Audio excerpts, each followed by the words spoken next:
샬롬. 오늘도 주님께서 우리에게 평안으로 인사하게 하셨으니 참 감사한 날입니다. 어제 하루도 평안하셨습니까? 벌써 토요일이 돼서 한 주간의 마지막을 보내게 됐습니다. 지난 주간에도 동행하신 하나님의 은혜에 감사드리며 오늘 말씀 나누는 시간 가지길 원합니다. 기도하면서 시작하겠습니다. 사랑과 은혜가 많으신 아버지 하나님, 우리가 날마다 지나며 날마다 더하시는 주님의 은혜를 믿고 따르며 체험하며 지내게 하시는 은혜 감사합니다. 우리의 마음이 어디에 있든지 우리 주님이 되어주시고, 우리의 몸이, 우리의 수고가, 우리의 시간이 어디에 있든지 우리의 목자가 되어주시는 주님의 은혜에 감사드립니다. 주님, 오늘도 우리 가운데 주님 주신 평안이 넘치게 하시고, 그 평안으로 우리에게 맡겨진 일은 충성하게 하시고, 우리가 만나는 사람들에게 사랑과 은혜를 전할 수 있는 믿음의 사람이 되게 하여 주시옵소서. 특별히 우리가 코비드-19 팬데믹 때문에 변화된 삶을 살고 있습니다. 해야 할 일을 하지 못하거나 받아야 될 치료가 뒤로 미뤄지거나 학업을 멈추거나 생계가 또 직업적으로 어려운 일을 당하는 많은 교우들이 있습니다. 주님 기억하여 주셔서 인내해야 될 일들은 주님 주신 힘으로 인내하게 하시고, 지혜를 가지고 노력해야 될 분들은 주님 주신 힘으로 지혜와 노력을 더하게 하여 주시고, 또한 주님의 축복을 기다리며 주님의 인도하심 한가운데를 걸어야 되는 믿음 생활에 있어서도 우리가 물러서지 않고 주님 앞에 지내는 후회 없는 한날이 되게 하여 주시옵소서. 감사드리며 우리 주 예수 그리스도 이름으로 기도드립니다. 아멘. 오늘 우리가 함께 묵상하실 말씀, 오늘 읽을 성경 한 장은 창세기 45장입니다. 그 중에 4절, 5절 말씀을 받들어 읽겠습니다. 요셉이 형들에게 이르되 내게로 가까이 오소서. 그들이 가까이 가니 이르되 나는 당신들의 아우 요셉이니 당신들이 애굽에 판 자라. 당신들이 나를 이곳에 팔았다고 해서 근심하지 마소서, 한탄하지 마소서. 하나님이 생명을 구원하시려고 나를 당신들보다 먼저 보내셨나이다. 아멘. 창세기 45장도 요셉과 요셉의 형제들의 이야기가 이어집니다. 오늘 말씀의 제목은 하나님이 보낸 사람, 하나님이 보낸 사람이라고 정해 보았습니다. 45장의 내용은 요셉이 드디어 자신을 형들에게 알렸습니다. 제가 요셉입니다. 형들이 놀랐지만 요셉은 오히려 형제들을 안심시킵니다. 그리고 야곱과 가족들을 애굽으로 이주하도록 합니다. 이 소식을 들은 애굽 왕 바로는 환영하면서 가족들을 위해서 수레까지 보내줍니다. 야곱은 이 모든 소식을 전해 듣고 큰 기쁨을 회복했습니다. 어떻게 요셉은 어려운 환경에 흔들리지 않고 하나님께 크게 쓰임받는 사람이 되었을까요? 어떻게 요셉은 그냥 성공하고 능력 있고 다른 사람의 지도자 되는 것뿐만이 아니라 용서하고 오히려 원수로 여겨도 될 만한 형제들을 평안하게 하고 그들을 구원할 수 있는 사람이 되었을까요? 우리가 이민자가 어떤 건지 아는데요. 그것도 팔려서 난민처럼 남의 나라에 사는 일이 얼마나 힘든 줄 아는데 요셉이 그 고생은 다 했고요. 우리가 꿈을 가지고 이민을 해서 그 중에 몇몇은 성공한 사람들도 있고요. 그런데 이 성경은 이민한 사람이 잘 됐거나 어떻게 성공했는지에 관심 있는 게 아니라 더 크게 그 용서와 구원의 사람이 된 것을 보게 하십니다. 요셉은 형제들에게 이야기하기를 당신들을 나를 팔았다고, 옛날에 나를 팔았다고 놀라고 있지만 나는 내가 믿기로는, 내가 해석하기로는 하나님께서 나를 여기 보내셨다라고 얘기합니다. 그래서 오늘처럼 당신들을 만나게 하셨고 우리 온 가족을 흉년에서 구원하게 하시려고 보냈다라고 말씀합니다. 대단한 믿음인 것 같아요. 7절하고 8절을 제가 읽으면요. 하나님이 큰 구원으로 당신들의 생명을 보존하고 당신들의 후손을 세상에 두시려고 나를 당신들보다 먼저 보내셨나니 그런즉 나를 이리로 보낸 이는 당신들이 아니요 하나님이시라. 내가 이렇게 높아지게 한 것도 하나님이 하셨다라고 간증처럼 고백을 합니다.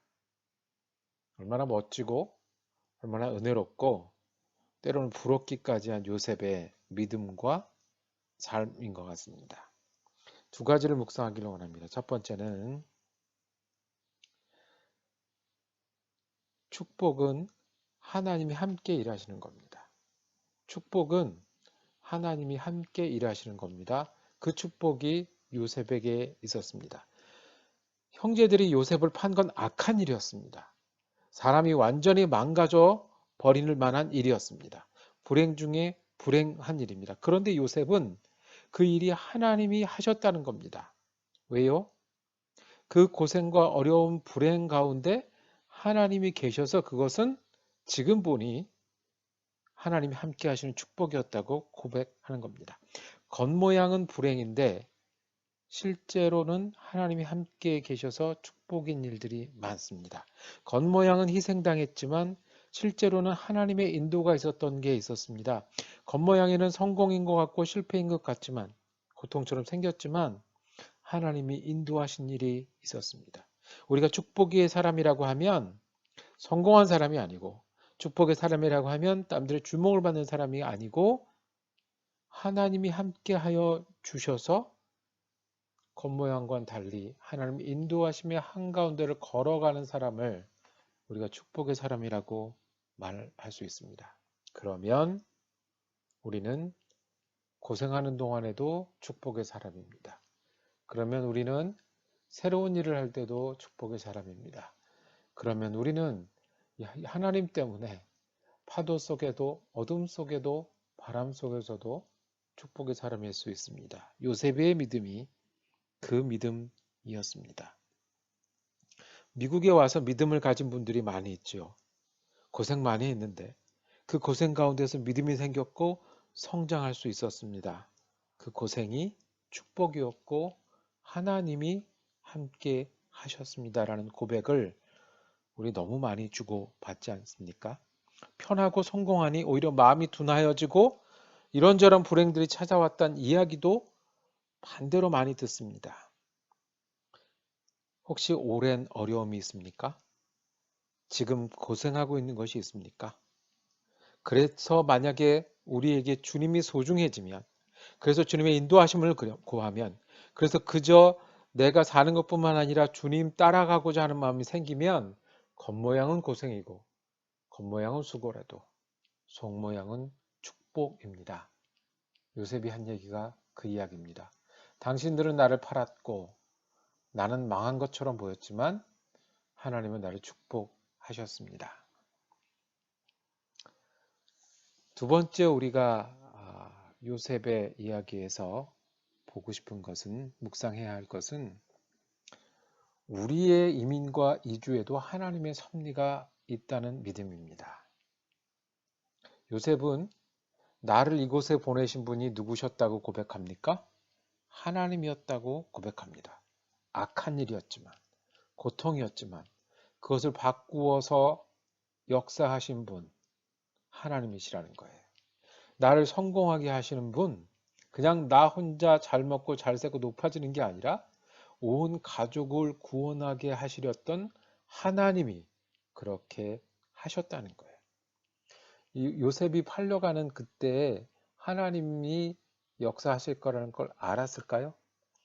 요셉이 종이 되거나 감옥에 있었을 때 하나님이 요셉을 통해서 가족을 구원하실 거라는 것을 알았을까요? 아마 몰랐을 것이에요. 그런데 지금 형제들을 다시 만나고 보니 주님이 너무 잘 보여요.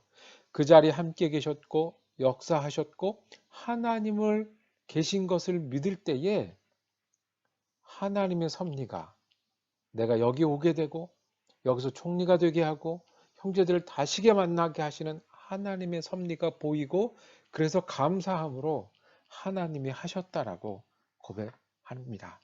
이것이 믿음이지요.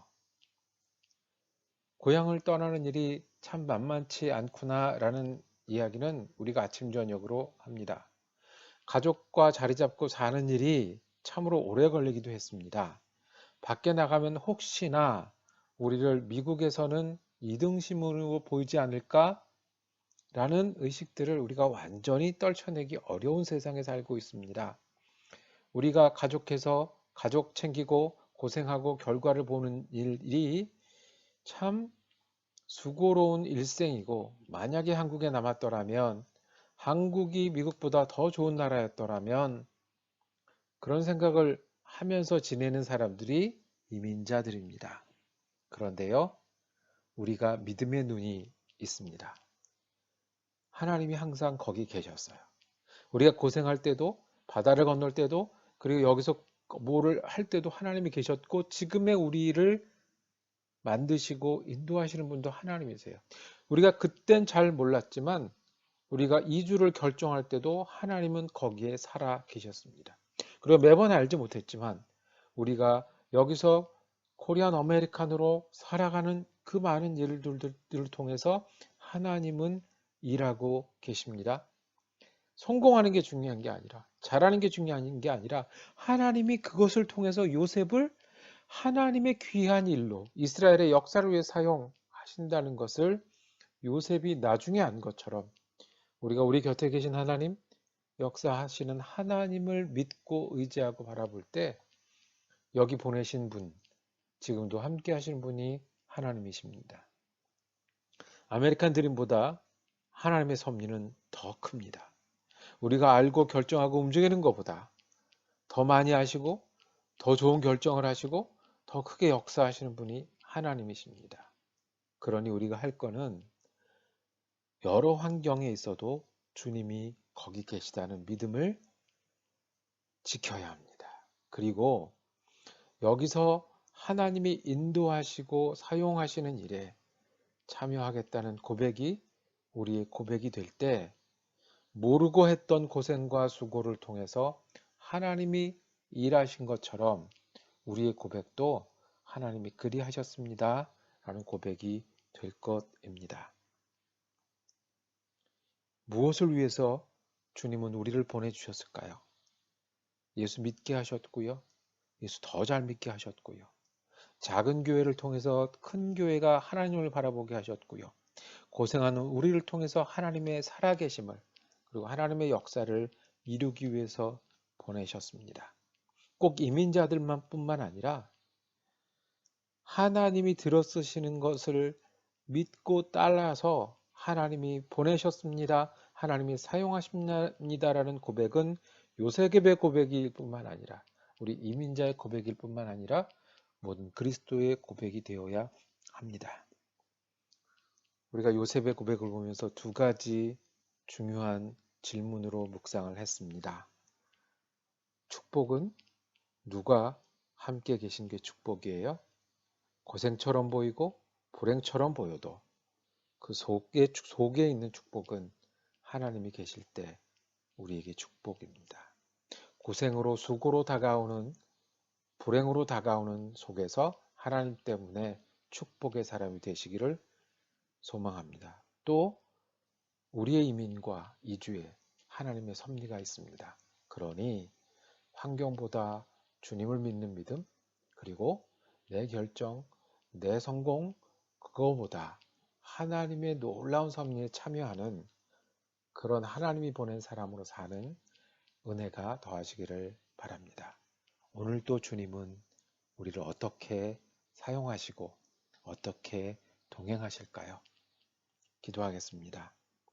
주님, 알지도 못하던 고생이 그때마다 주님을 붙잡고 살았던 일생이 요셉에게는 축복이 되었고 하나님의 섭리와 역사가 되었음을 우리가 보았습니다. 우리의 고생과 수고처럼 보이는 순간에도 주님이 우리에게 축복하고 계심을 저희가 믿고 오늘도 지내게 하여 주시옵소서. 우리가 이민자로 살아가고 우리가 하늘나라를 바라보고 날마다 살아가는 동안에도 주님께 쓰임받고 섭리 한가운데 있어서 우리도 하나님이 여기 보내셨고 이렇게 동행하셨다는 고백이 우리의 고백이 되게 우리의 믿음과 마음과 시간을 지키며 살게 하여 주시옵소서. 우리 주님 예수 그리스도 이름으로 기도드립니다. 아멘. 오늘도 예배는 마쳤습니다. 주님 안에서 요셉처럼 감사의 고백이 넘치는 한날이 되시기를 축복합니다. 저는 내일은 주일입니다. 주일 예배로 우리가 만나는 날이고요. 창세기 46장 말씀으로 월요일 아침에 다시 인사드리겠습니다.